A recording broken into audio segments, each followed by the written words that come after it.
بشأن الخروقات التي تعرض لها أبناؤنا من سەبارەت بەو پێشلکانی ڕۆڵەکانمان لە خۆپیشاندەران و هێزانەکان ڕوبەڕووی بوونەتەوە سزای هەموو ئەو کەسانە دەدەین کە پێشلکاری دەکەن و ئەو کەسانش بکە پشتیوانیان لێ دەکەن سەر بە هەر لایەن و گروپێک بن.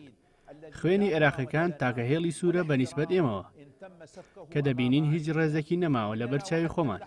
ئێمە تەنانەت لەم کاتشدا کە پێی داتێتە بەڕین هیچ دەسەڵاتێکمان نییە. ئەوەش بەهۆی تەواو نەبووینی کارەکانی پێکەنانی کابینەی نوێ حکوومەت. هەموو هەوڵێکمان ئێستا بۆ ڕێگری لە قوڵبوونەوەی زیاتری کێشەکانە. دەمەوێت لێرە دووپاتی بکەمەوە کە ئێمە سوورین لەسەر جێبەجێکردنی داواکاری ڕەوای خۆپیشاندەران بە تایبەت بۆ دیاریکردنی وادەی هەڵبژاردننی پێشوەخت. جارێکی تر دووبارەی دەکەمەوە کە خوێنی عێراقیەکان تاکە هێڵی سوورە. ئێمە سوورین لەسەر بە سزاگەیاننی هەموو ئەو کەسانی کە بوونەتە هۆی ڕشتنی خوێنی عێراقیەکان. ئەویش بەدەستپێکردنی لێکۆڵنەوەیکی ورد کە هیچ کەسێک لێ بەدەر نەبێت. خوای گەورە عێراق و عێراقیەکان بپارێزێت.